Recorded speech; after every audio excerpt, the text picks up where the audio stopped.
Bonjour à tous, bienvenue au webinar sur l'expérience candidat. Alors, je vois que vous êtes déjà 135 en ligne. J'espère que vous nous voyez bien et que vous nous entendez bien. N'hésitez pas à à signaler tout problème de connexion en commentaire. Si jamais, malheureusement, vous ne nous voyez pas et que vous ne nous entendez pas, je vous conseille de fermer le webinar et de vous reconnecter.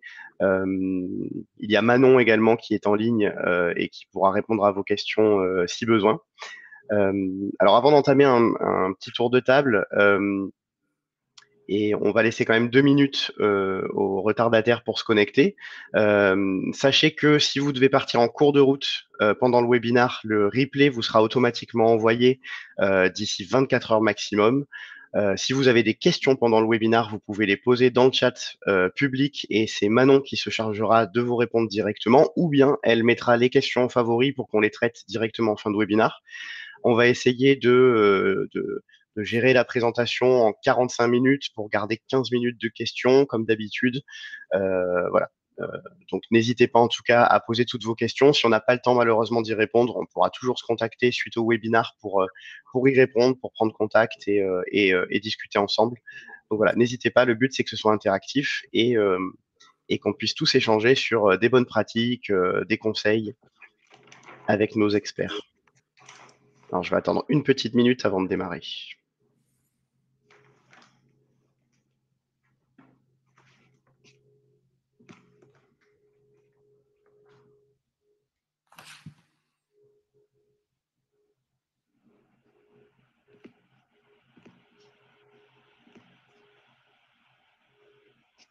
Ok, je vois qu'on est quasiment 200 en ligne, donc on va démarrer. Alors, bienvenue de nouveau à notre webinaire sur l'expérience candidat que nous organisons avec le bureau d'à côté et Zcom, que vous connaissez sûrement. On va faire un petit tour de table pour se présenter quand même avant de démarrer dans le vif du sujet.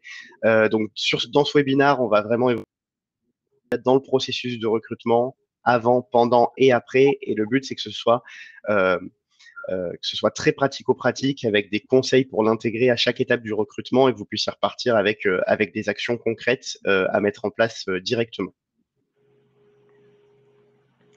Alors, au cas où, je présente Monster et je me présente également en vraiment 2 minutes chrono. Hein. Le but, c'est pas de m'étendre sur ce sujet. Mais donc moi, je m'appelle Romain, Romain Giunta. Je suis responsable marketing B2B pour Monster. Ça fait 7 ans que j'évolue dans le monde du recrutement et des ressources humaines et que j'anime également des webinars ressources humaines. Alors Monster, c'est au cas où si vous connaissez pas notre entreprise, on a 4 expertises du management de talent. Donc on s'occupe du sourcing en ligne, nous avons des solutions de marque employeur, du conseil en recrutement et des solutions RH. On est présent en France dans 8 bureaux ainsi que dans plus de 30 pays dans le monde. Donc voilà, c'est le tour de table. Si vous avez des questions sur Monster, je vous invite à nous contacter ensuite par la suite et je donne la main à Simon. Oui, alors moi, c'est Simon Novelli, je suis directeur de clientèle donc chez Zcom, agence de communication RH. Donc, notre métier principal, hein, ça va être la marque employeur. C'est comment on parle aux candidats, qu'est-ce qu'on leur dit, et aussi, surtout, et sur quel support et quel levier on va toucher nos cibles. Donc, voilà, on a plusieurs métiers, mais principalement tourner autour de ça. Je laisse la main à Nicolas. Donc, c'est à moi. Donc, Romain, lui, c'est le candidat, c'est d'un côté, c'est sa maîtrise du candidat. Simon, c'est le message, si je résume, hein, Simon, tu me dis comment on s'adresse à ces candidats. Et en fait, le bureau d'à côté est entre les deux. Donc, en fait, on s'occupe de toutes les étapes, et il y en a 10 à 15, entre l'animation, la constitution du vivier, jusqu'au SMS la veille du rendez-vous avec l'opérationnel ou le N+1. Donc, pour soulager en fait tous les services RH de tâches chronophages. Notre spécificité, c'est que c'est à la carte et à l'heure. Et c'est sur les trois présentations justement, c'est que la jeunesse de ce webinaire, c'est que on se passe le relais chez tous nos clients. On a d'un côté des fois même des mêmes clients et on n'avait jamais le temps dans l'immédiateté à laquelle vous êtes confrontés de prendre un peu de recul justement et on s'est réunis avec Romain et Simon en se disant on connaît les mêmes problématiques mais à des étapes différentes. Donc si on pouvait trouver le temps de transmettre des expériences et des conseils, eh ben, merci d'y assister parce que ça nous laisse l'occasion de gérer cette situation de manque de temps. Et pour commencer, peut-être refixer le cadre, Simon. C'est ça. Euh, Alors du coup, ouais, c'est ça. De quoi on parle quand on parle d'expérience candidat? Qu'appelle-t-on l'expérience candidat? Et comme a dit Romain aussi au début, en fait, on a dit expérience candidat, mais c'est pas tout à fait ça parce que en fait là, on va aussi vous parler de l'expérience avant que la personne ou vos cibles soient candidats, parce que c'est aussi important. Donc l'expérience candidat, c'est la suite des interactions entre le moment où la personne vous connaît ou a un début d'intérêt pour votre marque jusqu'au moment où elle va être embauchée chez vous. Et donc cette suite d'interactions, c'est cette suite d'interactions sur laquelle on va se concentrer, qui provoque des émotions, des perceptions et des opinions et qui va faire que vos plans de recrutement vont réussir ou non si tout est bien géré à tout point de cette expérience. Donc ça commence par un intérêt. Ensuite, transformer à un moment donné en candidature, c'est à ce moment qu'on parle vraiment d'expérience candidat. Et ensuite, c'est la partie plus de Nicolas, comment on suit le candidat quand il évolue dans le processus de recrutement. Une fois qu'il est employé ou elle est employée, là, on va passer dans le domaine de l'expérience collaborateur et ça pourra faire l'objet d'un autre webinaire. Mais voilà, là, on met le cadre de tout ce qu'on va traiter sur l'expérience candidat. Oui, parce que finalement, on parle de candidat pour faciliter en fait le terme, mais tout le monde est plus ou moins candidat. Ça peut commencer par un profil, un individu, et après, on va devoir aussi transformer en candidat. Mais du coup, quand on regarde le parcours, peut-être entre vous, il n'y a pas forcément que des RH, même en grande majorité dans l'audience, ça ressemble curieusement à un parcours client. Et du coup, qui dit client ou attention aux clients, dit aussi, des fois, de temps en temps, pour tester son propre impact au niveau des clients mystères, des enquêtes mystères. Et ce qu'on voulait vous proposer aujourd'hui, et puis en plus, ça a de la valeur, parce que vous alliez y participer. Romain nous a préparé un petit sondage, pour voir en fait comment vous vous situez par rapport à vos collègues au jour du présent. Premier sondage. C'est quand la dernière fois que vous avez postulé à une de vos annonces? Donc, vous avez une minute, une de vos offres d'emploi. Alors, pas celle à laquelle vous avez postulé si vous êtes passé par l'offre d'emploi pour rentrer dans votre système. Celle-là, elle ne compte pas. Mais quand vous avez eu le réflexe de dire, bah, tiens, je vais postuler. Alors, pas imaginer comment vous avez postulé, mais de se dire, bah, je lis le texte de l'annonce, je prends un CV, je préviens les RH si je ne suis pas RH, ça pas que ça fausse les stats. Donc, c'était dans les 6 derniers mois la dernière fois, où je l'ai fait une fois au début, puis je l'ai plus refait. Pas encore, j'ai prévu de le faire, soyez honnête. Ou jamais.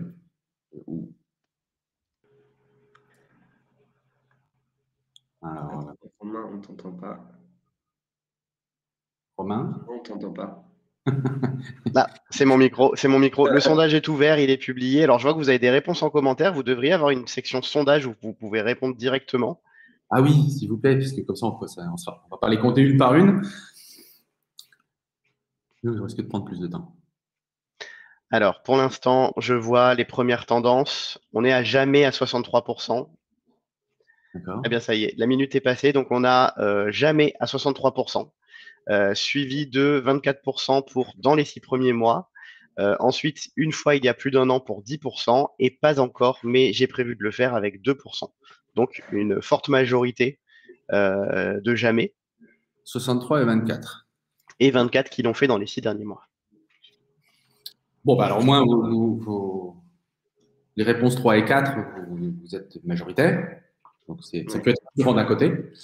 Et voilà un premier conseil qu'on reprendra avec Simon juste après. Mais le jamais, jamais, il sera intéressant de creuser. On ne va pas vous demander pourquoi. Alors, ça peut être le manque de temps. Donc, c'est déjà intéressant s'il y en a parmi vous qui s'y reconnaissent en disant bah, je n'ai pas que le temps. D'autant plus qu'il faut que je me retrouve un CV ou un CV potable, donc ça me prend du temps. Vous êtes à l'expérience du candidat. 2, si c'est le cas, non, il faut que je m'inscrive à un espace candidat. Ça, c'est long, c'est fastidieux. Je ne le fais pas. C'est pour ça que je ne l'ai pas fait. Donc, ça peut être la même chose pour les candidats. Voire pire, il faut que je fasse une lettre de motivation, même vierge, parce qu'on oblige une lettre de motivation. Ouais. Voilà. Bon. En tout cas, pour les questions 3 et 4, on encourage vivement à le faire, et si vous y en êtes convaincus. D'ailleurs, ça va être rigolo. Hein. Donc, si tu as un pic de trafic, Romain, dans la journée, t'étonnes pas d'où ça vient. Il va y avoir des candidats nouveaux sur Monster. Même si vous l'avez fait il n'y a pas longtemps, effectivement, c'est un bon réflexe, on vous félicite, puisque même des questions techniques, de vérifier de temps en temps, c'est rare qu'on navigue sur son propre site carrière si vous en avez un, ou qu'on réponde à une des offres. Mais dans la perception, outre le technique, comment vous allez percevoir le texte, la présentation de l'entreprise, la présentation du poste. On a souvent oublié d'être candidat. Donc, Oui. bon, ça évidemment.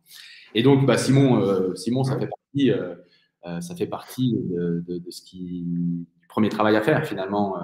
Ouais, c'est ça. Ça révèle le premier travail à faire. L'offre d'emploi est le symbole. C'est ça, c'est quel contenu vous allez trouver et à quoi vous allez réagir sur votre propre site carrière. Ouais, c'est une première chose à faire. Donc, comme on a voulu ce webinaire assez pratique, on l'a formé en forme de to-do en fait. Et la première to-do, c'est définir votre promesse employeur et la promesse des postes à pourvoir. Donc, pour nous, ce qu'il faut vraiment mettre en place et assez facilement et rapidement, c'est engager l'interne. Être la direction, les salariés, certains partenaires ou fournisseurs. Voilà, sous forme de workshop, vous vous réunissez sous forme de table ronde. Et là, on a proposé 2 exercices pratiques lors de ces réunions à mettre en place. Le premier, ça fait écho au sondage qu'on vient d'évoquer, c'est postuler ensemble.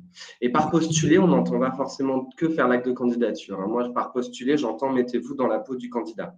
Qu'est-ce qu'il va trouver quand il tape dans votre entreprise dans Google Actualité?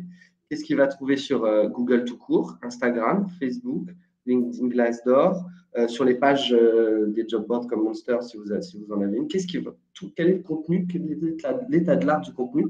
Lisez vos offres et aussi postulez. Et excuse-moi, oui, Simon, là c'était intéressant dans l'exercice de le faire tous ensemble, en fait, finalement, sur un oui, écran. voilà, c'est ça. Parce Écran partagé, ouais. outre le travail là, c'est aussi vous rendre compte du nombre d'offres d'emploi similaires sur la même zone. C'est ça. Il faut le faire à plusieurs. Vous allez avoir des éléments qui vont en ressortir. Et puis, allez voir aussi pour postuler à vos concurrents aussi. Enfin, vous n'êtes pas obligé d'aller jusqu'à l'acte de candidature, mais faites l'exercice aussi pour des entreprises qui souvent vous volent des profils ou sont vraiment concurrents sur les profils avec vous. Donc ça, c'est le premier exercice à faire. Le deuxième, là, vous allez plus devoir participer encore, c'est vous faites le tour de table et vous avez chacun 1 minute pour convaincre un excellent candidat qui hésite entre vous et un concurrent. Chacun à tour de rôle, vous allez voir que vous avez des éléments qui vont ressortir, des avantages. Vous allez faire des constats sur votre image et qu'est-ce qui fait qu'un candidat pourrait postuler chez vous. Ça va ressortir des valeurs et des avantages. J'ai même un troisième exercice aussi, très pratique à mettre en place. C'est imaginez que vous avez 2 candidats très bons pour le poste, identiques en termes de profil. Vous dites quelle qualité ferait basculer, ferait pencher la balance pour un candidat plutôt qu'un autre. Et ça aussi, ça va potentiellement matcher avec les valeurs que vous allez pouvoir ressortir de votre entreprise et de votre marque employeur. Donc l'idée avec ces exercices, c'est de dégager une promesse qui doit être à la fois crédible, qui correspond à la réalité, ne pas survendre, différenciante, parce que faire la différence, c'est très important aussi, notamment vis-à-vis de ses concurrents, et qui doit être engageante. Tout ce travail que vous allez faire, ça va nourrir également la suite du processus de recrutement, comme on verra plus tard. Tu imagines aussi dans tes exercices, ça vous arrive aussi, parce qu'on parlait encore une fois de candidats ou de profils, il existe malheureusement des postes ou des profils qui ne postulent pas aux annonces, ils n'en ont pas besoin. Faire partie de l'exercice aussi, Simon, de se dire, voilà, j'ai un développeur .NET, j'ai un consultant cybersécurité, j'ai en face de moi qui n'a pas postulé, et d'essayer de lui dire, pourquoi tu viendrais avec nous? Oui, dans le message d'accroche, je veux dire dans le message de chasse qu'on va lui adresser à un moment donné ou dans le coup de fil qu'on va lui passer, tous ces éléments de langage, tous les éléments que vous allez tirer de ces exercices peuvent être aussi se concrétiser dans un email que vous envoyez ou dans un coup de fil que vous allez passer. Oui, tout à fait. Donc aussi bien pour l'entreprise que pour un poste, en fait. L'exercice pour les deux. Tout à fait. OK. Et du coup, on peut passer à quelques exemples. Alors, faut voir que là, les exemples, ils sont un peu plus loin parce qu'il y a aussi la traduction créative. Donc, si on oublie la traduction créative, qu'on se concentre sur le texte, ça peut donner ce genre de promesses. Effectivement, donc, pour un groupe comme NJ dans l'IT, peut-être qu'on ne voit pas forcément très bien, mais voilà, il y a tout un texte. Là, c'est plus pour une plus petite entreprise ensuite qui est finance active, où on voit par exemple ce qui est ressorti, c'est ce qui me fait vibrer au quotidien, propulser mes clients vers la réussite. Je déploie les solutions collaboratives qui dépassent les frontières. Digitaliser les métiers de mes clients, c'est avoir un monde d'opportunités entre les mains. Voilà. Et je travaille en finance. Donc là, il y a aussi la traduction créative, mais peut-être plus simplement, vous pouvez tourner ça en une phrase à trous à compléter. Par exemple, je participe activement à, pour faire évoluer le au service de ça, tout ça. Déjà, si vous faites cet exercice à trous, vous allez potentiellement formaliser votre promesse peut-être plus simplement. Voilà. Ouais, la promesse, on voit que la promesse est essentielle en fait dans le message. Là, elle est symbolisée par l'offre ou par l'offre d'emploi et par le texte. Mais on en reparlera. Mais effectivement, rien que le terme offre d'emploi, ça veut dire que sortir du précepte de dire j'offre la chance que tu aies un emploi. Alors, ça a un peu évolué. Hein. Maintenant, on met des opportunités d'emploi. Là, c'est intéressant d'aller un petit peu plus loin parce que, comme le disait Simon, c'est important la promesse. Qu'est-ce que je promets foncièrement? Si je promets d'évoluer dans mon métier ou de travailler avec des outils à lesquels je n'avais pas l'habitude ou de dernière génération, quelle est la promesse? Toutes les intentions seront louables. Si l'intention est de s'adresser vers le public et non pas expliquer ce qu'on fait nous, de ne pas confondre, on y reviendra avec les tâches propres du métier pour les mettre en publication. Là, vous aurez fait déjà un bon pas. C'est déjà la base. Certains d'entre vous, c'est une évidence. Pour d'autres, ça l'est peut-être moins. En tout cas, c'est bien quand vous repostulerez à une annonce, de relire, si ça peut vous aider à relire les offres ou les textes que vous avez pu mettre en disant qu'est-ce que ça apporte. Comment ça me projette. Parfait.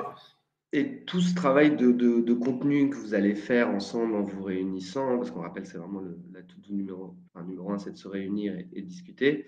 Tout ce travail, il faut aussi le mélanger avec ce que va montrer Romain sur des datas, sur des attentes et des comportements candidats, parce qu'il faut prendre en compte aussi les attentes et les comportements de vos cibles.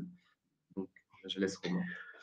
Tout à fait. Alors, Simon, du coup, parlait pendant le tour de table organisé avec vos équipes de se mettre l'importance de se mettre à la place d'un candidat. Et c'est vrai. Et ce qu'on voit de nos diverses études qu'on a menées auprès des candidats et des recruteurs, c'est que les candidats passent en moyenne 45 à 60 secondes sur une offre d'emploi.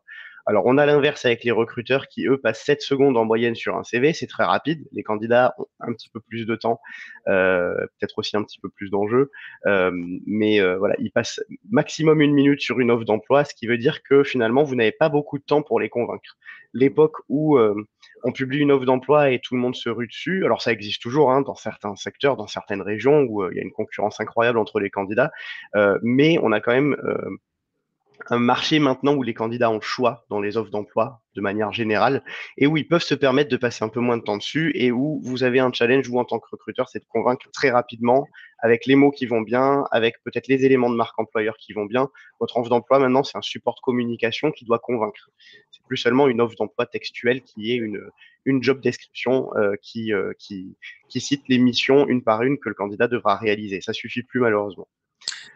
Un petit peu, Romain, ouais, pour illustrer ton propos, alors je me suis permis, je suis allé sur Monster et dans un endroit de Bretagne sur lequel on a agi pour des clients, puisqu'il y a une grande concentration d'agroalimentaire, d'usines agroalimentaires, on a répertorié le nombre d'offres d'emploi pour une petite ville qui s'appelle Ploërmel, qui est coincée entre Vannes et Rennes, enfin coincée qui se situe entre les deux, pour un poste de technicien de maintenance. Alors peut-être d'entre vous recrutez des techniciens de maintenance, sachez que je suis allé sur Monster il y a 4 jours, il y avait 30 offres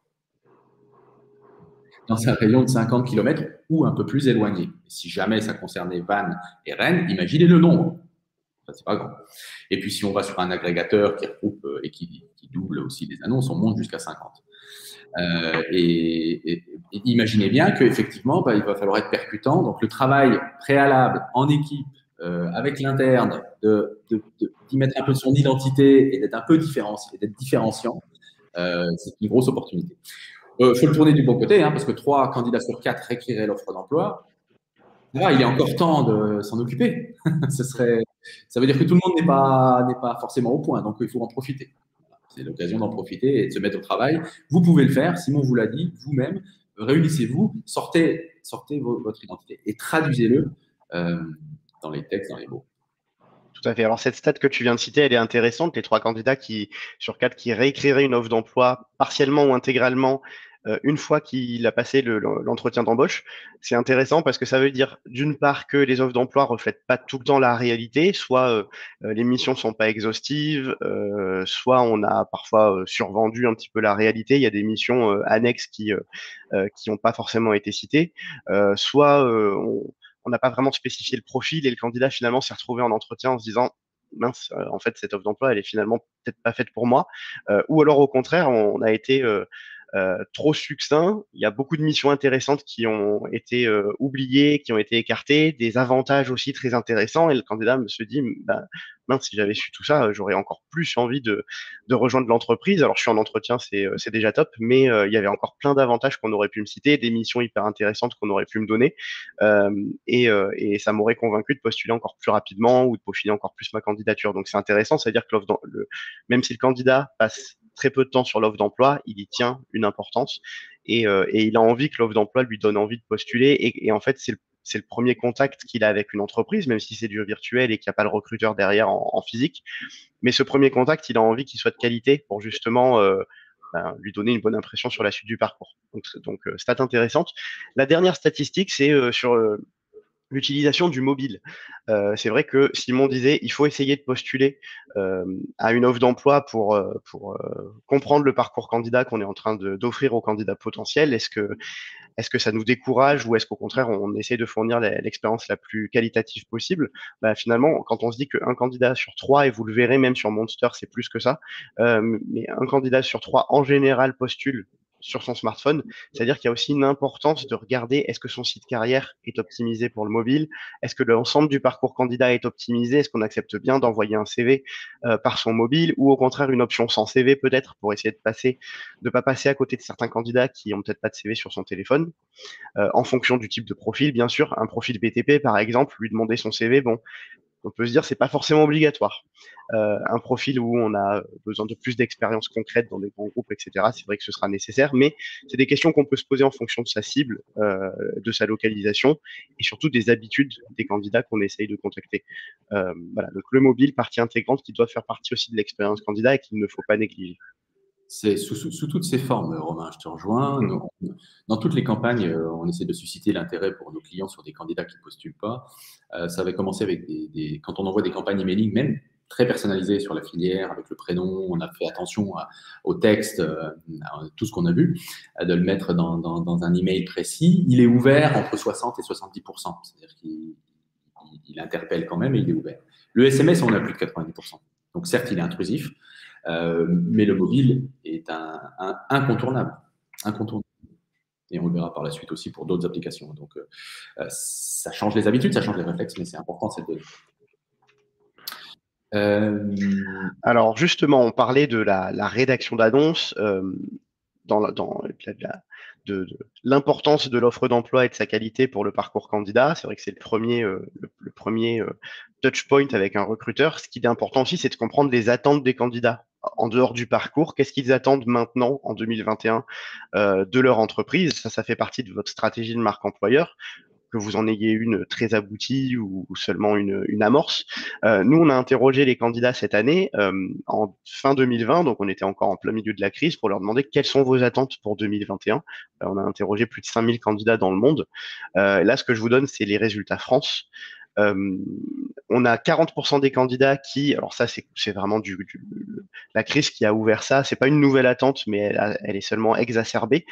Donc avec 40% des candidats qui veulent une flexibilité au niveau des horaires de travail. Avec la crise, c'est vrai que on a eu besoin de s'adapter. Les employeurs se sont rendus très flexibles parce que notamment confinement avec enfants, etc., les horaires de bureau étaient compliqués.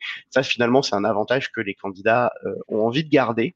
que les recruteurs s'attendent aussi potentiellement à garder, puisque ils se sont rendus compte pendant la crise que ça pouvait fonctionner. Donc, si c'est quelque chose que vous offrez à vos candidats potentiels, à vos collaborateurs, c'est quelque chose que vous devez mentionner dans l'annonce, bien sûr. Ça va être valable pour les autres points. La sécurisation des salaires, c'est un petit peu plus compliqué de le mentionner dans l'annonce. Maintenant, si vous offrez des salaires attractifs, c'est quelque chose qu'on peut mentionner. Si vous offrez des salaires qui sont euh, justement aux candidats, euh, c'est quelque chose que vous devez mentionner aussi. C'est vrai qu'il y a un certain tabou des salaires en France. Le tout, c'est d'être droit dans ses bottes et de se dire, j'offre un salaire qui est juste en fonction des missions que le candidat va apporter, parfois qui peut être supérieur au marché si justement c'est un de mes points en marque employeur d'attirer les candidats grâce au salaire. Mentionnez-le, ça évitera que le candidat cherche l'information et potentiellement soit déçu s'il ne la trouve pas et se dise, ça va être mal payé, je vais pas postuler. Euh, on a aussi des candidats pour 32% qui souhaitent de la formation aux nouvelles méthodes de travail. Donc ça, ça a aussi été apporté avec la crise. On travaille beaucoup plus sur Teams avec des outils collaboratifs. On travaille à distance. Ça demande un accompagnement et une formation. Les salariés ont envie de se sentir épaulés pendant leur onboarding et de se dire qu'ils vont pas être laissés tomber. Donc finalement, c'était un point qui existait déjà aussi avant. La formation et l'accompagnement des collaborateurs, c'est quelque chose à valoriser dans une offre d'emploi. Ainsi que le télétravail. Si vous en offrez, autant le mettre. C'est que chez Monster, pendant la crise, ça a été le quatrième mot-clé le plus recherché au mois de mai, si je ne me trompe pas. Ça fait toujours partie des 20 mots-clés les plus recherchés aujourd'hui. Donc, si vous offrez du télétravail, autant le mentionner dans votre annonce pour que les candidats qui recherchent spécifiquement une offre en télétravail puissent vous trouver et puissent savoir que vous offrez cet avantage. Et enfin, c'est spécifique aux candidats français cette fois-ci, parce qu'on l'a pas retrouvé forcément dans le top 5 dans les autres pays du monde. C'est les opportunités de développement de carrière qui sont toujours importantes pour les candidats français pour 27%. Ils n'ont pas envie que la crise et que le ralentissement économique soit un frein à leur carrière. Ils ont envie d'évoluer, ils ont envie de continuer à gravir les échelons ou à élargir leur mission et leur champ d'action. Donc, si vous proposez justement un accompagnement dans la carrière du candidat, mentionnez-le aussi sur votre annonce puisque ça fait partie de leurs attentes. Et voilà, le but, c'est pas de remplir ces 5 attentes. Si vous les remplissez pas, c'est pas grave. Mais si vous en remplissez au moins quelques-unes dans ces 5-là, autant le spécifier puisque c'est ce que les candidats vont rechercher spécifiquement qui pourrait les convaincre de postuler. Ce qui recèle, Romain, confirme-nous, c'est donc un besoin grandissant d'informations, en fait. Pas forcément qu'à l'annonce. Tout à fait. Les mots-clés qui sont ressortis vraiment pendant la crise, ça a été transparence et authenticité. Donc, on attend des entreprises, c'est la même chose d'ailleurs d'un point de vue entreprise vis-à-vis du candidat, mais c'est vrai que les candidats attendent des entreprises qu'elles soient authentiques, donc qu'elles communiquent sur ce qui est vraiment en place au sein de leur organisation et de la transparence pour communiquer clairement sur les avantages, sur leurs projets, sur leur situation économique aussi. Beaucoup de questions des candidats là-dessus. Est-ce que l'entreprise va bien ou pas? C'est important. Et ça ne veut pas dire que si elle est en difficulté, que les candidats vont pas postuler, puisque ça peut être aussi vu comme un challenge. Attention, le tout, c'est justement d'être transparent et de savoir comment on réagit face à cette situation qui est compliquée, comment le candidat peut apporter une valeur ajoutée aussi à cette situation. Donc tout ça, ça se voit et ça se voit aussi avec les collaborateurs, une fois recrutés en entreprise, qui ont besoin aussi de transparence sur la stratégie, la communication, les projets. Donc oui, transparence, authenticité, le nerf de la guerre pour les recruteurs en ce moment vis-à-vis des candidats. Donc en gros, on s'assume et puis c'est la fin du recrutant heureux, recrutant caché. Tout à fait. Ah. Alors, je vais passer une dernière slide, mais que je trouve importante avec des statistiques. C'est justement, on revient sur l'expérience mobile. Donc, je vous disais tout à l'heure qu'un candidat sur 3 postulait sur mobile. Si on regarde vraiment les statistiques, Monster, c'est 61% des candidatures qui viennent du mobile en 2020. Donc là, on est quasiment à 2 candidats sur 3. Et donc, d'où l'importance de tester son expérience mobile et de favoriser cela pour les candidats qui l'utilisent. Mais une stat qui est aussi importante sur le parcours candidat, c'est que 80% des candidatures sont abandonnées au cours d'une redirection d'un site emploi vers un site carrière. Donc, on a certains certains recruteurs, pour schématiser, qui publient une annonce sur un job board comme Monster, par exemple, qui acceptent de recevoir les candidatures par email ou via leur compte Monster. Ça, c'est très bien, c'est fluide pour le candidat. Certaines entreprises ont un ATS, un site carrière, et décident de rediriger le candidat qui postule sur Monster vers le site carrière. Donc, c'est cette redirection qui entraîne 80% de déperdition. Pourquoi? Parce que d'un principe général, dès qu'on est redirigé vers un autre site, quoi qu'il en soit, à un moment, on est embêté et on quitte. Parfois, on a aussi des pages qui ont du mal à se charger. On tombe sur un site carrière qui n'est pas responsive, donc qui n'est pas adapté au mobile. On n'a peut-être pas son CV non plus sur son mobile. On tombe sur un site carrière peut-être qui nous oblige à créer un compte alors qu'on l'avait déjà créé sur Monster ou sur le site d'emploi d'avant et potentiellement sur d'autres sites encore avant. Donc tout ça, c'est quand même un frein à l'expérience candidat. Il faut savoir que cette redirection, elle embête énormément les candidats. Alors que de nos jours, il y a quand même beaucoup de solutions qui sont en place. Donc c'est pour ça que je vous conseille en tant que recruteur ou responsable de SIRH, etc., de vous renseigner sur les possibilités auprès de vos partenaires emploi, que ce soit ATS ou Job Board, sur des intégrations qui sont possibles si vous voulez enlever cette redirection. Donc par exemple avec Monster, on propose l'Easy Apply. Donc si vous utilisez un ATS comme Talentsoft, par exemple, vous pouvez accepter la candidature sur Monster, donc le candidat n'est plus redirigé au moment de postuler, mais en back-office, la candidature est acheminée vers votre ATS au bon endroit, ce qui évite une déperdition des candidatures. Le candidat reste sur Monster, là où il a trouvé l'annonce, il postule ici. Vous avez quand même le CV, vous avez quand même votre performance, vous évitez cette déperdition. Et c'est important parce que finalement, en redirigeant le candidat et en ayant cette déperdition, vous complexifiez euh, le processus de candidature. Et finalement, qui dit processus de candidature compliqué, dit mauvaise image de marque employeur. Le candidat va se dire, je ne vais pas postuler dans cette entreprise, c'est trop long, j'abandonne. Et du coup, c'est votre image aussi qui en pâtit. Donc, je vous conseille de vous renseigner, que ce soit sur Monster ou auprès d'autres partenaires emploi, hein, d'ailleurs, mais beaucoup proposent des intégrations qui sont bien souvent gratuites. Donc, j'allais te demander, Romain, enfin, je veux dire, tout comme se réunir entre nous pour créer le message, là, moi, je donne l'objection. Je dis, bah, on n'a pas des budgets illimités non plus pour intégrer des applis les unes entre les autres. Et oui, mais tout à fait. Mais finalement, on a l'impression que ça peut être payant, mais finalement, non, c'est gratuit. Pourquoi? Parce que finalement, tout le monde y gagne au change. Les ATS font leur boulot puisqu'ils arrivent quand même à acheminer leur candidature. Les job boards arrivent à capter le candidat et évitent une déperdition, donc une potentielle insatisfaction candidat et une insatisfaction client qui perd en performance. L'entreprise, elle, arrive à obtenir tous ses CV de façon optimale.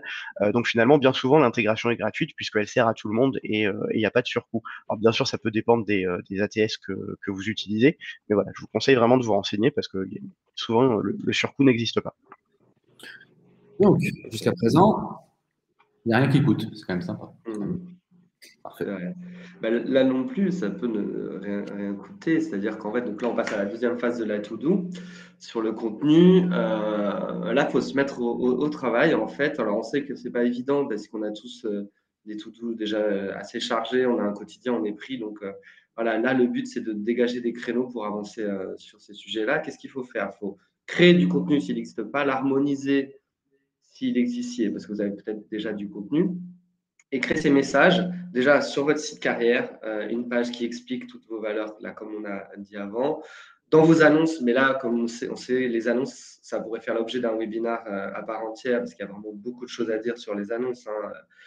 Typiquement, mettez-vous dans la peau de, comme quand vous lisez un article sur Internet ou même sur un journal papier, qu'est-ce que vous allez regarder? Le titre et ensuite les titres des chapitres. Et si ça vous intéresse, vous allez rentrer dans l'article. Ben là, c'est la même chose. Il faut soigner en priorité son titre et ses chapeaux, en fait, ses titres chapeaux.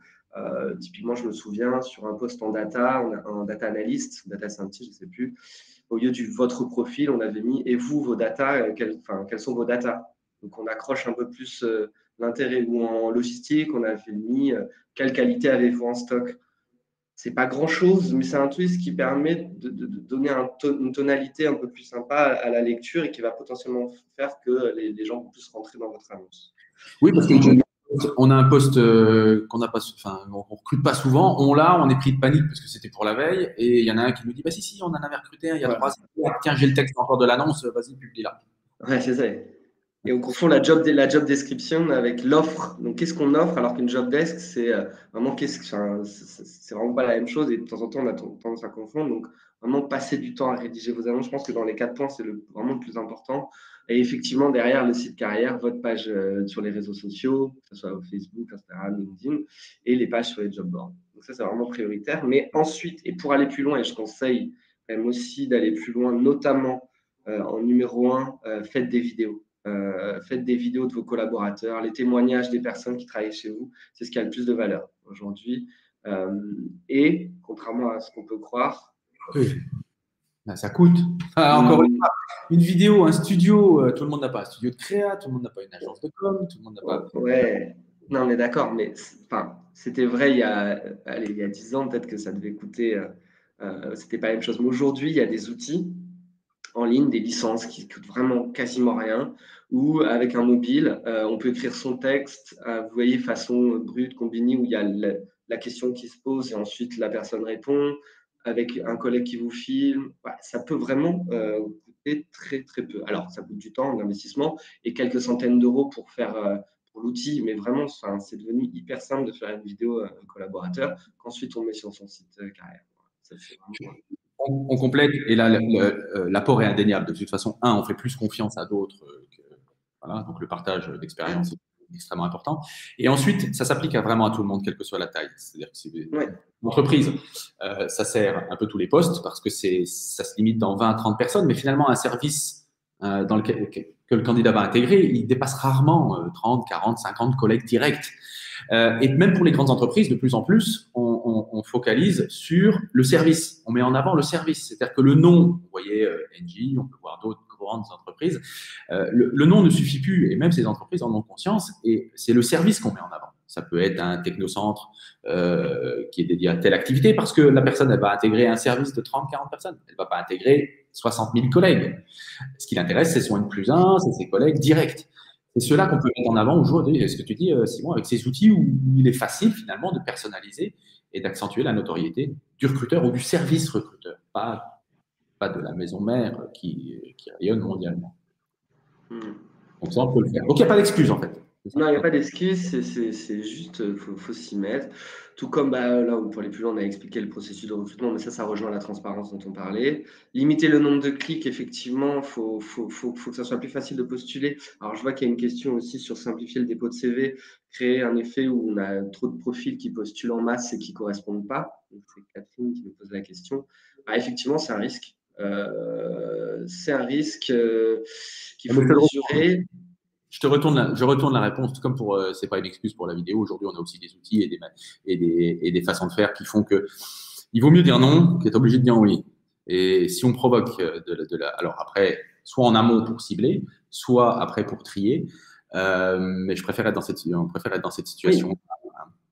Mais c'est vrai que c'est parce qu'on fait souvent le parallèle entre expérience candidat et expérience client, mais le client, donc parce qu'on s'est inspiré de ça vraiment, pour pouvoir postuler rapidement, comme si il fallait acheter facilement. C'est vrai que les numéros sur une carte bleue, on s'en fout, alors que le CV, c'est pas la même chose. Le CV, on va regarder vraiment la qualité du CV, alors qu'une carte bleue, peu importe d'où elle vient, du moment qu'il paye, on est bon. Donc c'est vrai que l'exemple de Catherine Internet, on a, et on l'a vu, parce qu'on a aussi postulé, j'ai aussi recruté récemment, on peut avoir un peu n'importe quoi comme candidat, parce qu'on simplifie beaucoup. C'est juste le côté un peu plus négatif, mais en fait, on s'y retrouve parce que dans le flot des gens qui ont postulé, vous allez potentiellement avoir les personnes qui vous intéressent en plus. Ça c'est un vrai sujet, ça peut éventuellement être creusé. Mais sachez que tout doit être fait pour les candidats que vous visez, qui vous intéressent. Et si pour en avoir 350, parce que vous avez facilité l'expérience candidat, vous en avez 350, mais vous avez les 5 que vous souhaitez rencontrer, super. Si vous vous servez du processus de recrutement pour que les candidats s'auto-sélectionnent, là, vous allez gagner du temps. Mais vous n'aurez pas les candidats qui n'ont pas besoin vraiment de postuler. C'est à ceux-là qu'on veut faciliter le parcours. Alors évidemment, on facilite au Évidemment. C'est là aussi où il faut s'épauler sur les bons partenaires, entre guillemets. C'est vrai qu'il y a toute une notion de ciblage qui est important avant. Donc, pour attirer le moins de mauvaises candidatures possible, ça veut dire qu'il faut que vous ayez un partenaire sur lequel vous diffusez vos annonces qui arrive à cibler les bons candidats pour vous éviter un maximum de déchets. Ça veut dire qu'il peut aussi y avoir un scoring automatique des candidatures pour que vous vous concentriez d'abord sur les candidatures qui valent le coup et qui sont vraiment en match avec vos annonces. Ça peut aussi dire qu'il y a des solutions derrière de post-candidature où vous allez envoyer un questionnaire au candidat pour lui poser un peu plus de questions. C'est pas quelque chose que je recommande pour tous les profils, parce que ça, c'est quelque chose qui peut nuire à l'expérience candidat aussi. Mais si c'est bien fait et si ça cible des profils vraiment qualifiés où on a besoin de compétences particulières, ça peut être acceptable et accepté par les candidats. Et vous, ça vous permet de faire un filtre additionnel sans trop d'efforts. Donc, il y a pas mal de solutions. C'est vrai que moi, je prends aussi ce conseil plutôt d'ouvrir les candidatures, quitte à avoir un petit peu de déchets et avoir du tri derrière à faire, mais trouver les bons outils pour que le tri soit pas une corvée. C'est ça en fait le challenge. Et par rapport à ce que disait Simon aussi sur les informations sur Facebook, sur les réseaux sociaux, sur le site carrière qu'on peut trouver, il y a une stat qui est intéressante que j'ai pas mis dans cette présentation, c'est que on a interrogé les candidats l'an dernier justement quand on lançait nos solutions de marque employeur. C'est 95% des candidats qui se renseignent sur une entreprise avant de postuler. D'où l'importance vraiment d'avoir une stratégie de marque employeur d'une part et de fournir suffisamment d'informations aux candidats, que ce soit sur vos offres d'emploi, comme on l'a dit, mais aussi sur votre site carrière, sur vos réseaux. Simon évoquait aussi les sites d'avis en ligne comme Glassdoor. Voilà, tout ça, ça fait partie de votre stratégie de marque employeur. Les candidats vont y aller quoi qu'il en soit, autant maîtriser l'information qui est là et faire en sorte qu'elle puisse être attractive et déclencher une candidature. Voilà, je trouvais ça intéressant. Est-ce que donc l'expérience, Romain, elle peut aussi être négative? Ouais. Tout à fait, c'est possible. Et du coup, tu en as des réponses sur oui. ce qui peut provoquer Alors justement, je vais passer rapidement quand même pour qu'on ait le temps après de traiter les questions. Mais il y a deux gros enjeux que nous ont reportés les candidats quand on les a interrogés. Et c'est vrai qu'on en parlait avec Nicolas, c'est les enjeux d'action et les enjeux de réactivité. Donc, l'enjeu d'action, c'est est-ce que je vais tenir informé le candidat? On en a quand même 35% qui nous disent alors, vous allez voir qu'en additionnant les stats, on n'est pas à 100% parce que les candidats peuvent se reconnaître dans plusieurs de ces situations et du coup peuvent en cocher plusieurs. On en a 35% qui nous disent qu'ils n'ont pas été prévenus par les recruteurs du fait qu'ils n'étaient pas retenus à la prochaine étape. On en a carrément qui nous ont dit qu'ils ne savaient pas que leur candidature avait été rejetée ou qu'ils n'avaient juste non plus pas reçu d'accusé de réception de leur candidature. Ça, c'est des défauts d'action qui nuisent à l'expérience candidat. Sans nouvelles des recruteurs, ça nuit à votre image de marque employeur également. Donc, il y a un besoin d'action quand même pour garantir un process de recrutement après la candidature. Et un besoin aussi de réactivité, où on a quand même 29% des candidats et deux fois qui nous disent que les recruteurs ne sont pas revenus vers eux dans un délai acceptable après l'entretien ou que leur candidature n'a pas été rejetée dans un délai acceptable. Alors c'est vrai qu'acceptable, c'est un adjectif qui est très subjectif. On peut dire, ça peut dire tout et n'importe quoi. Ça peut vouloir dire 24 heures comme 3 semaines. Mais on en a quand même 19% tout au bout du graphe qui n'ont pas été prévenus par les recruteurs sous 3 à 6 mois. Enfin, qui n'ont pas eu de nouvelles des recruteurs sous 3 à 6 mois. Là, on peut considérer que c'est un délai plus qu'acceptable. 3 mois après une candidature, c'est quand même très long. Donc, il y a vraiment un enjeu de suivi et d'action, comme disait Nicolas, qui est très important pour garantir un processus de candidature. On ne peut pas le prouver, mais les 19% peuvent être interprétés en disant finalement c'est 1 sur 5, ça va. Sauf que personne n'a l'habitude.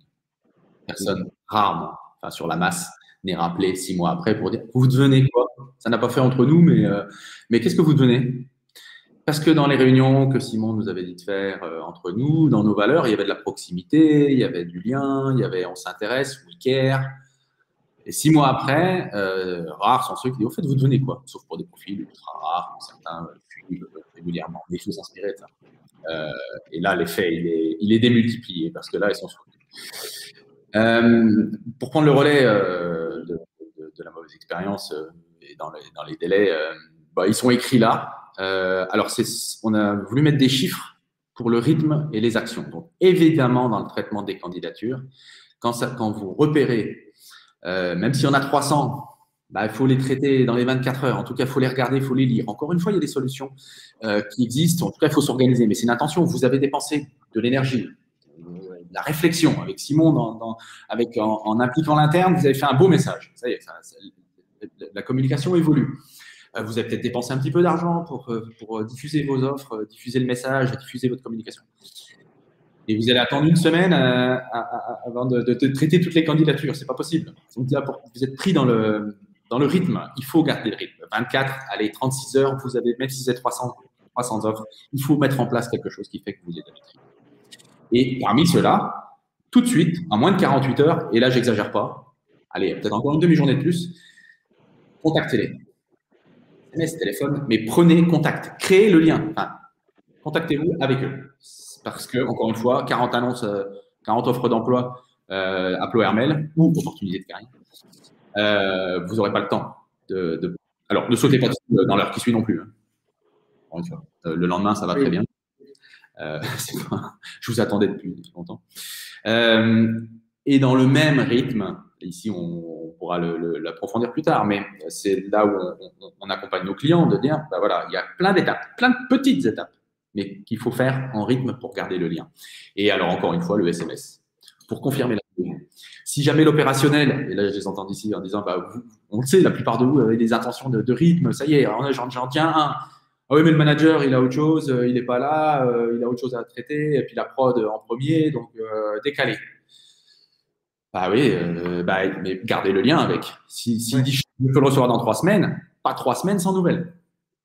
Un SMS, c'est bon. Et ça, c'est différenciant aussi.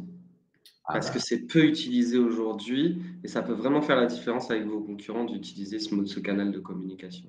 Clairement, on ne reprochera jamais que ça n'arrive pas vite, on reprochera de ne pas en être informé. Comme tout le monde, en tant que client. Voilà. Donc, ça peut… Il y a plein d'outils aussi qui existent, qui sont aussi à la portée de tous les budgets, qui vous permettent de vous aider dans ces reminders ou dans ce que je dois faire ou dans le suivi de ces candidats. Là aussi, pas d'excuses. Enfin, dans l'intention, soyez fidèle à votre promesse.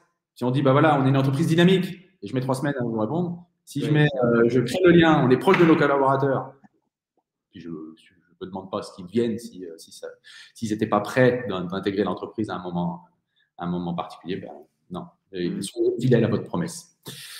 Mais du coup, on va pouvoir aussi, ça se passe bien, il faut être réactif. Mais il ne faut pas, comme à la question précédente, quand j'en ai beaucoup, comment je fais pour, un, les clients, puis deux, leur réponse. Allez, petit sondage express, Romain, vous l'avez rapide, 1 minute, dans le format rapide. Effectivement. Quel est le type de réponse que vous adressez aux candidats écartés après lecture de leur CV, donc à la réception? Première, j'y porte un soin particulier. Et piège, nom, prénom, raison du refus. Moins dans une grande ligne, peut-être sur la filière, sur la seniorité ou l'expérience, bref, vous personnalisez. Vous ne correspondez pas, il y a un outil où vous envoyez une réponse type, pas dire bateau, ou pas du tout, je ne peux pas, c'est pas possible, j'en ai trop, ou je ne suis pas outillé pour. Et j'en profite. Romain, tu me donneras le top pour donner un peu ta stat que j'ai retrouvée, qui date un peu. Et j'ai une question pour toi. Dans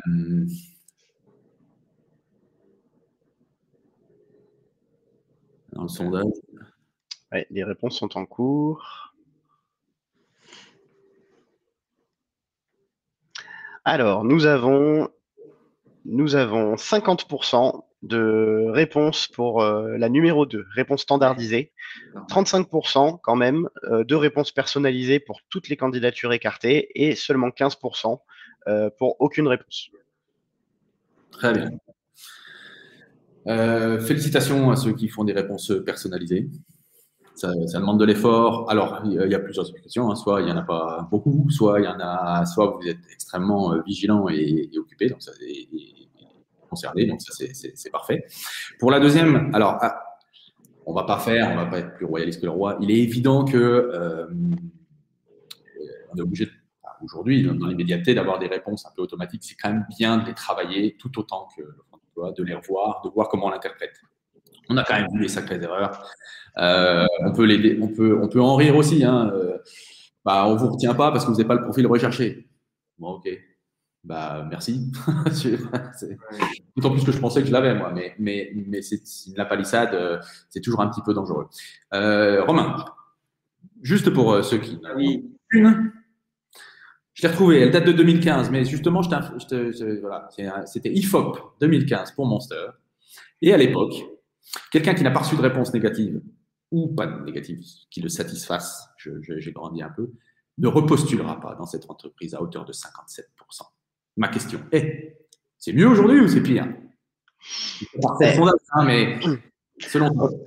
On n'a pas refait le sondage, mais je doute fortement que cette statistique ait évolué et que certains candidats puissent avoir une meilleure expérience vis-à-vis de cette pratique, je pense qu'il y a fort à parier que soit on est sur quelque chose qui stagne, soit au contraire, ça s'est détérioré et les candidats, au contraire, ont de plus en plus d'attentes aujourd'hui, avec de plus en plus de choix d'offres, de choix de recruteurs et de marques employeurs et d'organisations différentes. Et voilà, il y a fort à parier qu'aujourd'hui, si un candidat n'a pas de réponse ou en tout cas pas de réponse satisfaisante, on peut être sûr qu'il va avoir une mauvaise expérience et qu'il va catégoriser finalement l'entreprise dans les recruteurs à bannir, si j'ose dire.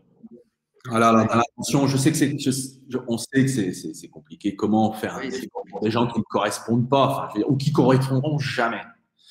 Sauf ça que peut sait pas qu'ils connaissent. Hein. Ouais, c'est bon. Ça peut être un futur employé quand même sur un autre poste. Ça peut être un client, un prestataire, peut-être même votre N+1, on ne sait jamais. Donc en fait, il y a beaucoup de potentiel. Et puis ça peut être aussi un client. J'ai déjà dit client. Tout à fait. Donc ça, faut soigner ça aussi.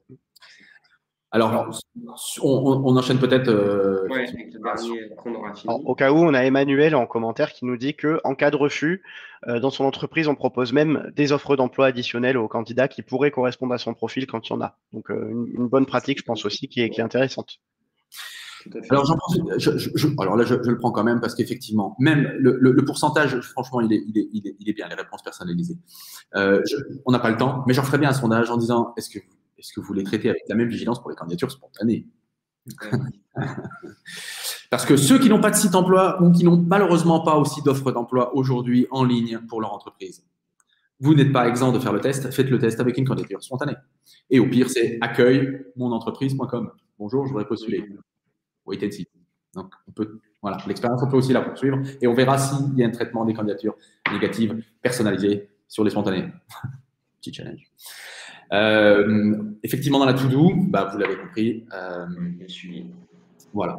Elle doit être justifiée. Alors, petite astuce, je vous laisse lire le slide. Il n'y a rien de sorcier. C'est juste de l'intention, encore une fois, de l'intention, du rythme, de la discipline. Je suis désolé, c'est effectivement à travailler et à imaginer avant. Petit tips, astuce. Quand vous avez beaucoup de candidatures à vos offres d'emploi ou dans les spontanés, organisez finalement le tri par compétence ou par seniorité. Ou voilà, votre ATS vous permet peut-être d'avoir des tags que vous pouvez créer dessus. Ce qui fait que vous pourrez, avec les outils qui existent aujourd'hui, envoyer des réponses au moins par emailing. Bonjour Nicolas, vous n'avez pas assez d'expérience, votre expérience et on cherche quelqu'un d'un peu plus expérimenté et votre expérience est inférieure aux 5 ans demandés parce que au préalable, vous aurez mis les juniors d'un côté, vous aurez mis les métiers connexes alors que vous voulez un spécialiste dedans dans un autre lot, plutôt que de dire oui, non, oui, non, oui, non, oui, non, oui, non. Voilà. Ça, c'est des choses qu'on utilise qui permettent d'affiner, c'est pas parfait, on ne fait pas à l'individu, d'affiner la réponse. Et j'irai plus loin que dès que le premier entretien au téléphone est passé, l'idéal, c'est quand même d'apporter une réponse négative en l'appelant, pas forcément un mail. Et puis, d'engager l'interne. Simon a commencé à engager l'interne avec sa réflexion à l'amont. C'est bien de l'engager aussi pour les réponses négatives parce que dit non, moi, je me sens pas de travailler avec lui. C'est à vous d'apporter la réponse négative. Bon courage. Donc, demandez-lui une raison valable. Voilà. Et puis, évitez les erreurs comme en dessous. Je pense qu'elles sont évidentes, mais c'est bien de se le rappeler parce que vous avez un parcours magnifique, mais c'est pas pour nous. Hein. C'est comme si on disait à un bon vendeur, qu'est-ce que vous êtes un bon commercial. Bon, j'achète pas, c'est pas pour moi, mais vous êtes un bon commercial. C'est pareil, c'est du même acabit.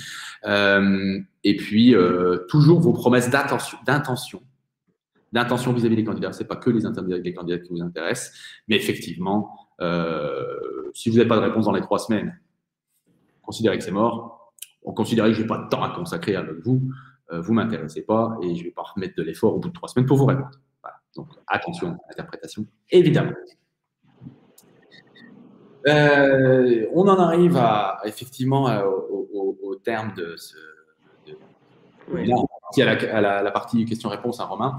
Je participais juste à cette synthèse. On a vu ensemble qu'effectivement, ce qui va générer toute la suite, aussi bien le dit que le non dit, que l'écrit ou le non écrit, C'est votre promesse. Réunissez-vous, vous pouvez le faire, encore une fois, entre vous. C'est juste un espèce de comité de pilotage, si vous voulez l'appeler comme ça, avec de l'opérationnel, on va revenir dessus, travailler la promesse et votre intention, qui va se traduire dans les textes et dans votre rythme et dans vos actions.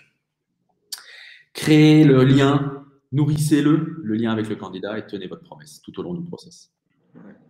Troisième point important, pas d'excuses, c'est pas une histoire de budget. Franchement, c'est pas une histoire de budget.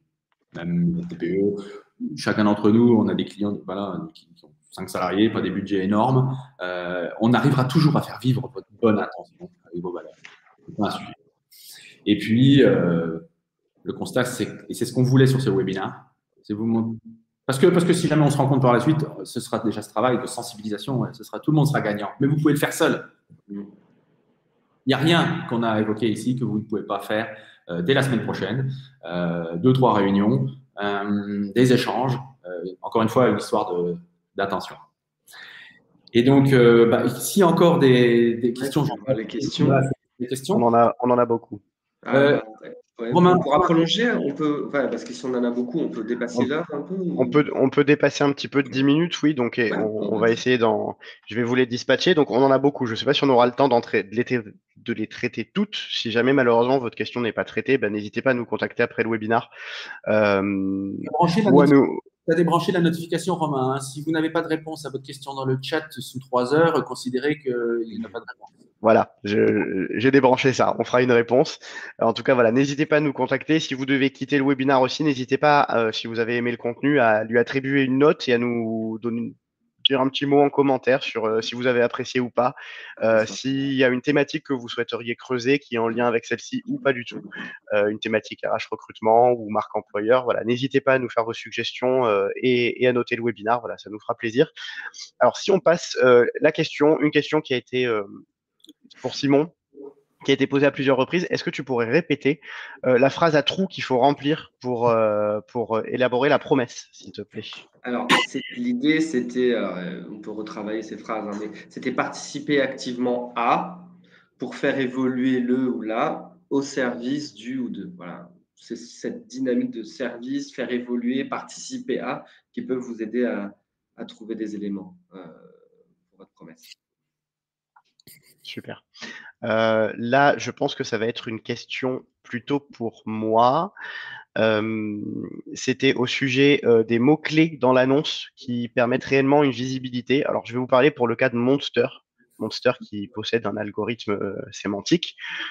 Oui, le mot-clé vous permet d'avoir une visibilité dans l'annonce, mais pas à 100%. On n'est pas sur un moteur mot-clé à 100% comme on pourrait trouver sur Le Bon Coin où souvent on a une petite je parle des petites annonces, pas forcément des offres d'emploi Le Bon Coin, mais en tout cas où on a un petit les personnes ajoutent souvent un paragraphe avec le plus de mots-clés possible à la fin pour que l'annonce ressorte sur ces mots-clés-là.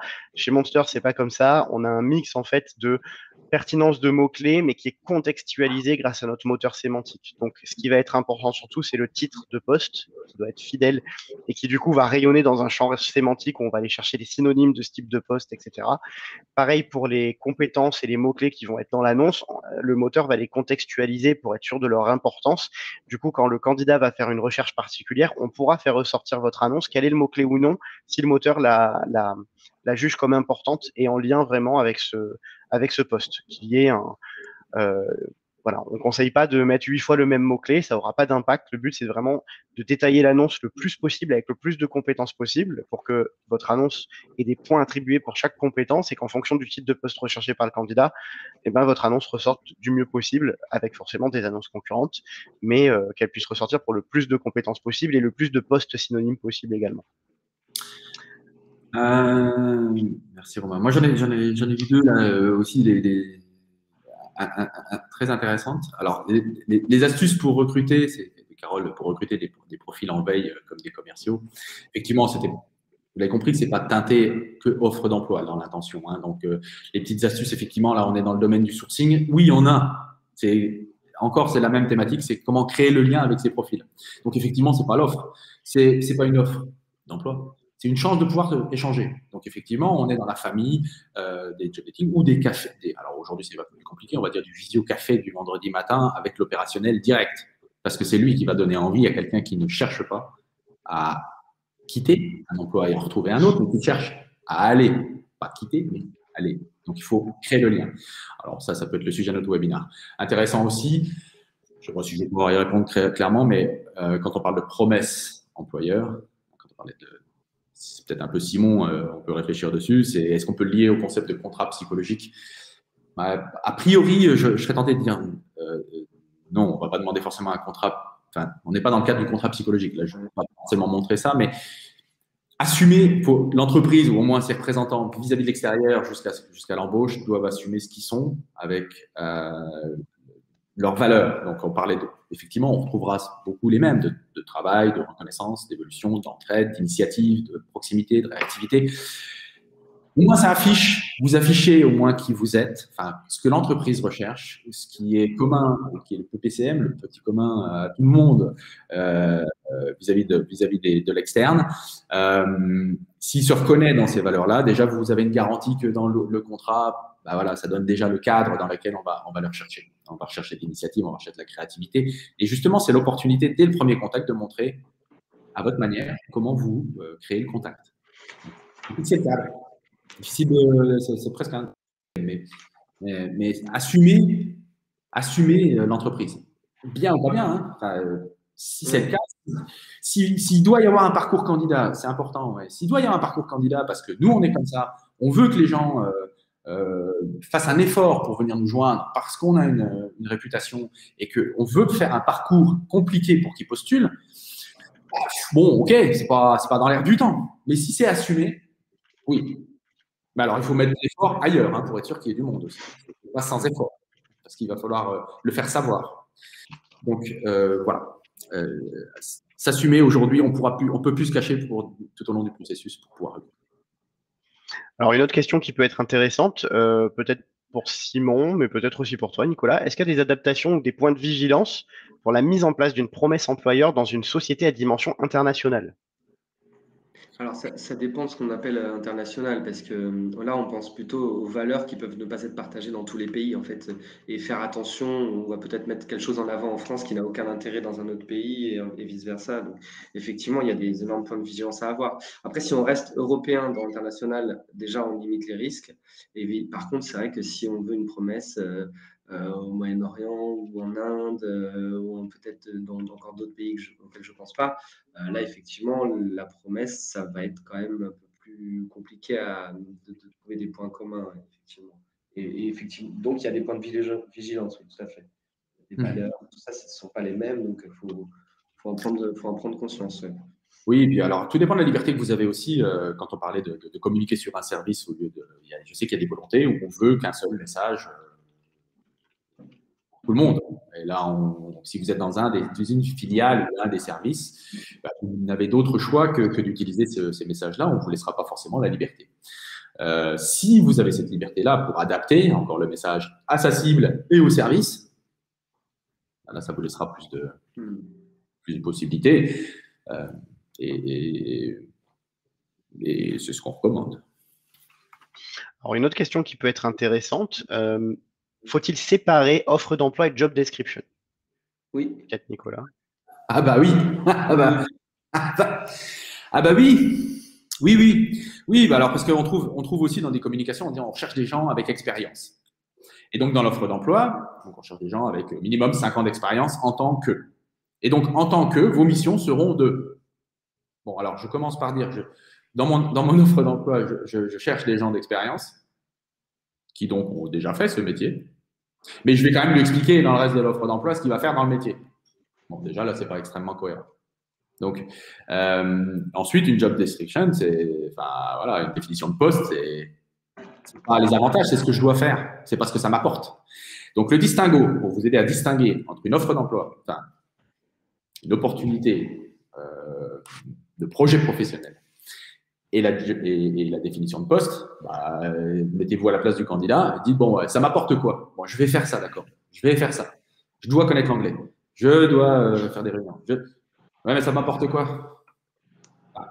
Comment je vais me réaliser, moi? Donc, voilà. Quel est l'avantage pour moi? Vous allez utiliser des outils de dernière génération. Vous allez piloter les données de 20 000 clientes pour un data analyst. Vous allez Penchez-vous sur la dimension du poste. Et là, le N+1, impliquez-le aussi. C'est qu'est-ce qui, dans ton métier, qu'est-ce qui est cool de le faire chez nous plutôt qu'ailleurs. Pourquoi chez nous, c'est bien de le faire? Parce qu'on n'a pas les mêmes outils, parce qu'on n'a pas les mêmes outils. Voilà. La différence, elle est là. C'est comment je le perçois. Et bon, alors, s'il y a une majorité de RH entre vous, allez voir les annonces de vos postes. Bon, ok, bah, c'est mon boulot. Ok, bah, je le connais. Je peux postuler. Voilà. Non, chez nous, vous avez le temps d'établir votre stratégie de recrutement. Oh, ah bah, dis donc. Dans mon métier, j'attendais. Chez nous, on vous donne les moyens de. Chez nous, vous pouvez. Voilà. Ça répond à la question, mais en répondant aux annonces, qu'est-ce que ça m'apporte? Alors, une dernière question avant qu'on ferme, qui est intéressante. On sait que les RH, alors on donne beaucoup de conseils, mais c'est vrai qu'on sait que les RH sont débordés, surtout dans ce contexte particulier où ils sont non seulement sollicités pour les recrutements quand la société, le contexte économique et le secteur dans lesquels ils évoluent le permet, mais aussi très sollicités par les collaborateurs, etc. On est pas toute entreprise a des fonctions RH distinctes des fonctions recrutement, etc. Quand on fait un petit peu tout et qu'on est déjà débordé par le travail qu'on a, mais qu'on veut mettre en place ces bonnes pratiques, comment on trouve le juste équilibre si on sait qu'on ne peut pas tout faire? Question difficile, parce que ça veut dire qu'il faut trancher, mais voilà. Quelles sont peut-être les premières étapes assez importantes de quoi on peut se passer, voilà. Comment trouver l'équilibre si on veut amorcer quelque chose mais qu'on ne peut pas garantir parce qu'on est réaliste et qu'on ne peut pas tout faire? Oui, alors comme tout travail, effectivement, c'est difficile à objecter, à définir des objectifs, puisque en plus on court après le temps. Maintenant, dans les solutions, effectivement, ça doit venir d'en haut en disant encore une fois, quelle est la promesse de l'entreprise quant à l'extérieur. Donc, vis-à-vis du candidat, il y a quand même à définir. C'est ce que nous demandent nos clients, et je finirai là-dessus aussi, c'est de dire, un client notamment, plutôt de grosse taille, qui nous disait voilà, j'ai besoin du bureau d'à côté parce qu'aujourd'hui, je mets plus d'une semaine à répondre à mes candidats. Or, moi, dans mes valeurs, je veux leur répondre en moins de 24 heures, soit trié et en moins de 36 heures. Donc, faites en sorte que, parce que mes équipes sont débordées, faites uniquement cette tâche-là. Prenez les candidats, triez-les, même pas forcément préqualifiés. Et après, gérez les réponses négatives individuellement en les appelant. Voilà, ça c'était la seule demande de ce client-là. Donc, regardez ce qui est chronophage, qui est irritant. Est-ce que votre vraie valeur ajoutée est là? Ça va vous permettre de concevoir votre travail par thème et peut-être d'aller chercher soit un outil d'un côté, soit un partenaire de l'autre qui sera ravi de vous aider, même si c'est une toute petite tâche, mais 2 heures par jour, c'est déjà énorme pour vous. Mais ça, c'est des choses qui sont capables d'être confiées à quelqu'un, et vous avez la sérénité comme quoi c'est fait. Et que votre image, dans un premier temps, à l'extérieur, est préservée. La priorité, c'est l'image que vous allez dégager dans vos actions. Après, dans la priorisation, ça vous permettra en vous accompagner, même pas à temps absolu, pas pendant 12 mois, ça va vous permettre de mesurer le temps imparti, les outils, de monter cette petite mécanique qui fait que vous êtes complètement sereine sur le flux de gestion de l'entrant et de l'image que vos actions vont donner. Donc, effectivement, ça demande un petit travail de priorisation, mais il existe des solutions, vraiment. Aujourd'hui, c'est vraiment ça, c'est le manque de temps. Donc, si on reprend la to-do numéro 1 de Simon, qui était de se réunir, ça veut dire se réunir, faire l'analyse de son expérience en candidat et collaborateur en premier, définir ses objectifs et en fonction de ses objectifs, adapter sa stratégie et voir ce qu'on peut peut-être déléguer efficacement, sans trop de budget, en priorisant les éléments qui sont le plus essentiels pour mettre en place une stratégie et essayer de trouver l'équilibre. Et au bout d'un moment, quand tout est rodé, passer à l'objectif numéro 2 pour essayer… Oui, puis même avec le pire, ça serait de rien faire. Enfin, par contre, parce qu'on se dit j'ai pas le temps ou parce qu'on se dit je sais pas quoi prioriser. De toute façon, le but, c'est d'enclencher la machine déjà rapidement. Enfin, parce que là, aujourd'hui, on a les outils. C'est ne rien faire qui va coûter de l'argent au final. Hein. Simon et nous, Romain, voilà, on a les outils aujourd'hui pour ne serait-ce que même aider lors de cette réflexion pour répondre Romain. C'est-à-dire qu'on est capable de le quantifier aujourd'hui. C'est vrai que c'est assez difficile. On n'avait pas forcément de critères ou de KPI pour parler un peu moderne, mais on est capable d'évaluer le temps que ça prend, l'impact que ça a, et du coup d'en déduire les nous dire les solutions ou les outils ou les partenaires qui sont nécessaires pour mettre en place ce flux. Et reprendre la maîtrise et reprendre le sourire et d'être serein sur l'image qu'on dégage et sur le traitement des candidatures pour se consacrer à sa vraie valeur ajoutée. Super. Écoutez, je pense qu'on va conclure là-dessus. On a duré 1h10, on a dépassé un petit peu, mais c'était important. Désolé si on n'a pas répondu à votre question. Donc, encore une fois, n'hésitez pas à nous contacter sur LinkedIn ou directement sur le site de nos entreprises respectives si vous avez besoin d'informations, soit sur des questions particulières, soit si vous avez besoin d'accompagnement avec des solutions ou voilà, n'importe quoi. N'hésitez pas à noter le webinaire également, ça nous ferait plaisir avec des commentaires, des suggestions. Et puis on se dit à bientôt pour le prochain webinaire. Voilà. Merci Nicolas et merci Simon en tout cas pour votre participation. Merci Romain. Merci beaucoup pour l'invitation. Merci. À bientôt. Au revoir. À bientôt.